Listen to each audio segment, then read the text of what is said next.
So in sections 1 and 2, we started with what is a function and just different ways to represent a function. One of the ways to represent a function is with a mapping diagram.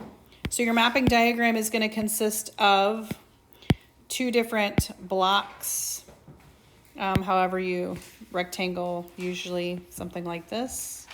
You do want to represent it by describing what you're talking about. So don't just assume that I know what you're talking about. You want to tell me that this is your domain, and you want to tell me that this is your range. Do it least to greatest and don't repeat your numbers. So my domain is going to be the numbers that are my x values, 3, 4, 3, -2, -1. So I'm going to go in order, -2, -1, 3, 4. It did not repeat, even though the 3 repeated, right? Then my range, 2, 7, 1, 4, 8. All right, and so I'm going to do that in order as well. 1, 2, 4, 7, 8. All right, and the last step to a mapping diagram is to just draw your lines from where they are to the next. So 3 goes to 2, 4 goes to 7, 3 goes to 1, -2 goes to 4, and -1 goes to 8, right? So that's the first part, draw a mapping diagram. Determine if the relation is a function, right? And so you're just going to tell me function or not a function. What about this guy? Is this a function or not a function? Not a function. Right, so anytime you have one x that gives you more than one y, right, it doesn't work. So the 3 is going to 1 and 2. Vertical line test is exactly what it sounds like. If you draw a vertical line and it crosses more than once, it's not a function. If you can draw a vertical line anywhere on it and it only crosses it at most once, it is a function. So in this case, function or not a function? Not a function, yeah. Obviously, okay? So this asks for you to give the domain in set notation and interval notation. Set notation, remember, is going to be where you use your brackets like that. Interval is going to where you use parentheses and brackets like those. For if the function that is a rational function, the only thing you really have to worry about is any place that the denominator is a 0, right? So if I'm going to tell where this cannot happen, I'm going to look at my denominator only. I'll say, well, -2x squared plus 8 should never be 0. And I'm going to solve that. Subtract 8. Divide by -2, right? I'm going to have x squared then cannot be equal to 4. So there's two places actually that that's going to happen. X cannot be what, two numbers? 2. Yeah.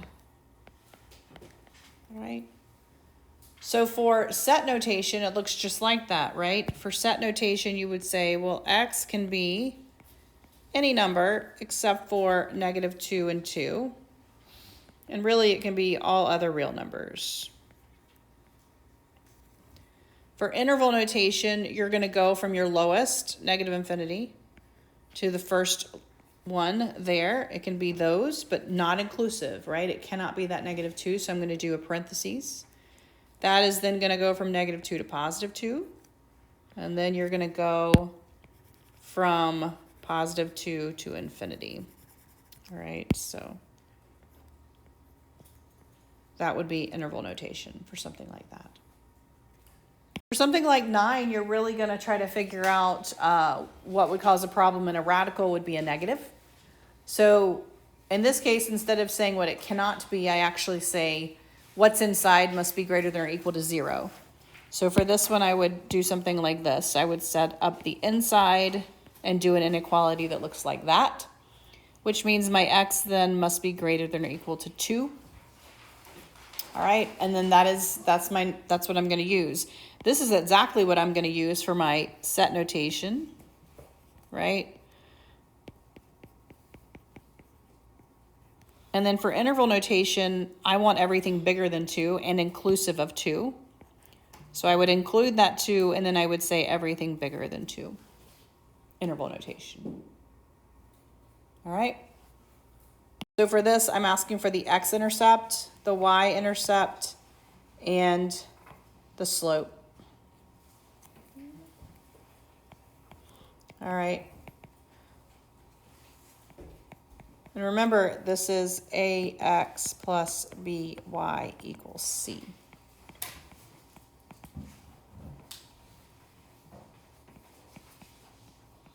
All right. So for this one, the x-intercept is going to be -4/3. That's my x value. My y-intercept is going to be my -4/2. And of course, we want to reduce that. All right. And then my slope is going to be -3/2. And of course, we want to simplify that to positive.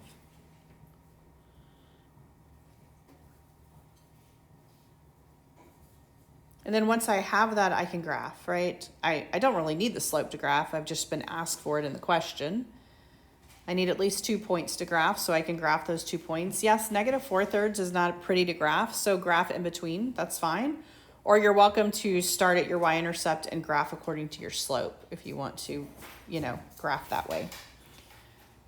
But either way, I'm going to go place my points at my 2 intercepts,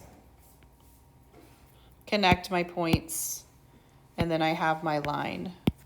This isn't infinite. Lines are infinite, so you want to make sure you put your arrows. But other than that, once you connect it, you have your graph.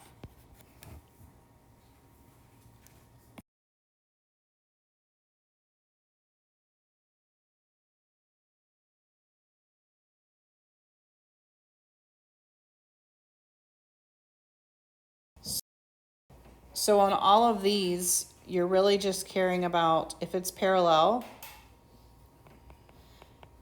then you're going to use the same slope.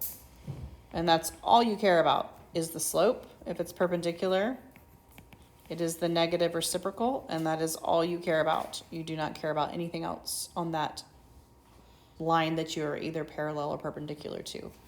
And then you are using your point slope.